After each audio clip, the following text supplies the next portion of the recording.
અટલ બિહારી વાજપેયી જેમણે પોતાનું જીવન રાષ્ટ્ર કાર્યને સમર્પિત કરી દીધું હતું। 16મી ઓગસ્ટ 2018ના રોજ દેશના પૂર્વ વડાપ્રધાને છેલ્લા શ્વાસ લીધા હતા। ભારત રત્ન અજાત શત્રુ અટલ બિહારી વાજપેયીજીના અવસાનથી ભારતીય રાજકારણમાં એક યુગ આથમી ગયો। 93 વર્ષના આયુષ્યમાં છેલ્લા દિવસોમાં એમણે શૂન્યમનસ્ક અવસ્થામાં ગાળ્યા। સંસદમાં અને જાહેર સભાઓમાં એમની મનમોહક વાણીની સરવાણી શ્રોતાઓના કાનમાં આજે પણ ગુંજતી હશે। ત્યારે જોઈએ કહેવાલ। गीत नहीं गाता हूँ बेनकाब चेहरे हैं, दाग बड़े गहरे हैं, टूटता तिलस्म आज सच से भय खाता हूँ। गीत नहीं गाता हूँ, गीत नहीं गाता हूँ। लगी कुछ ऐसी नजर बिखरा शीशे सा शहर, अपनों के मेले में मीत नहीं पाता हूँ। गीत नहीं गाता हूँ, गीत नहीं गाता हूँ।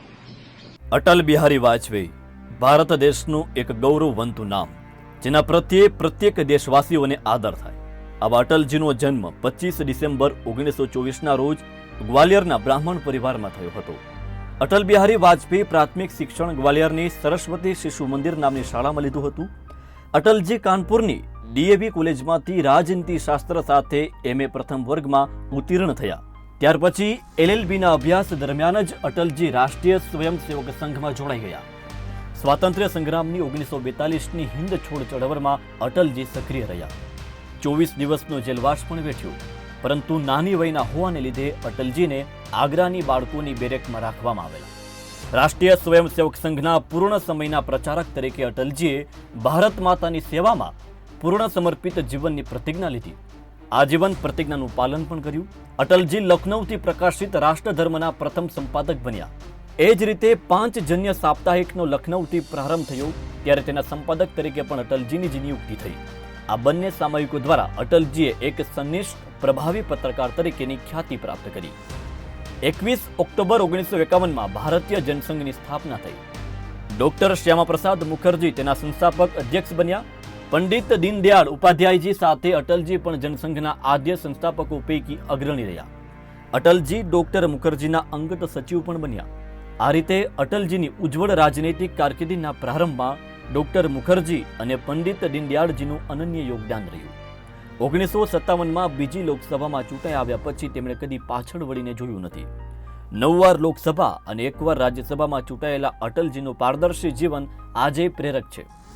પહેલા જનસંઘ અને પછી ભારતીય જનતા પાર્ટીના નેજા હેઠળ તેમણે અને લાલકૃષ્ણ અડવાણીએ પક્ષને લોકસભામાં 2 બેઠકથી બહુમતી સુધી પહોંચાડ્યો હતો। એટલું જ નહીં, 1977માં મોરારજીભાઈ દેસાઈની પ્રથમ બિન કોંગ્રેસી જનતા સરકારમાં પણ તેઓ શ્રી વિદેશ પ્રધાન રહ્યા હતા। 1989માં જનતા સરકારના પતન બાદ ભારતીય જનતા પક્ષની સ્થાપનામાં પણ અટલજી અગ્રેસર રહ્યા હતા। 1994માં શ્રી અટલજીને શ્રેષ્ઠ સાંસદના એવોર્ડથી પુરસ્કૃત કરવામાં આવ્યા હતા।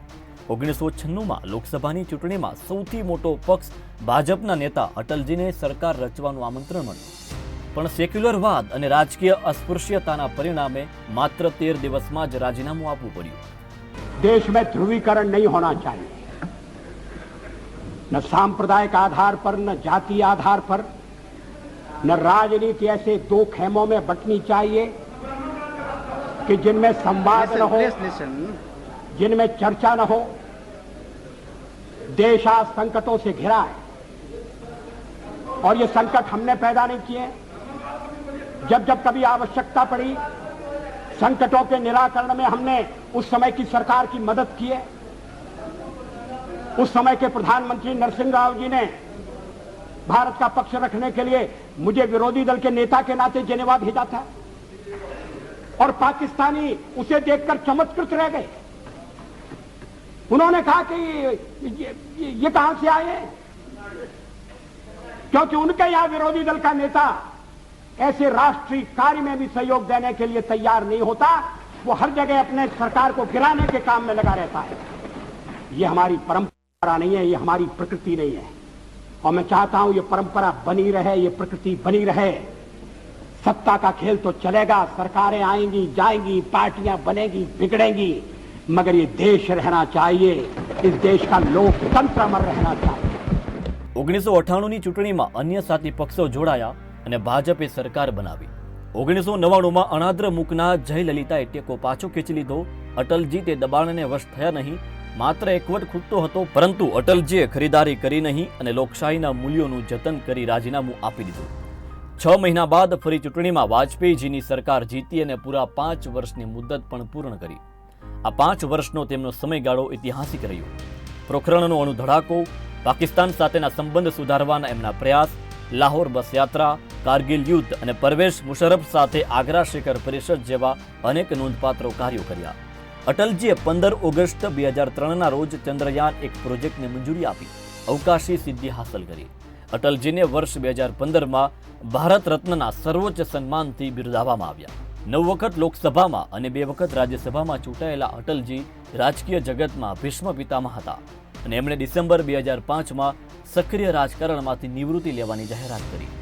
18 વર્ષની યુવા વયે મહાત્મા ગાંધીના આહવાનથી ભારત છોડો આંદોલનમાં જોડાયા અને 2005 સુધી દેશ સેવામાં સક્રિય રહ્યા.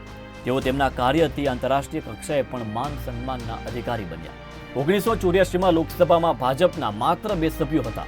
ત્યારથી આજે સંપૂર્ણ બહુમતી છે. એના મૂળમાં એમના અથાક પ્રયાસ અને ઉજ્જવળ પ્રતિભાનું યોગદાન છે. ભારતના ઇતિહાસમાં અટલજી જેવું વ્યક્તિત્વ જળવું મુશ્કેલ છે. આવનારી સદીઓ સુધી અટલજીનું નામ ગુંજતું રહેશે. અટલ અમર રહેશે. Bureau office, Gujarat news, Rajkot.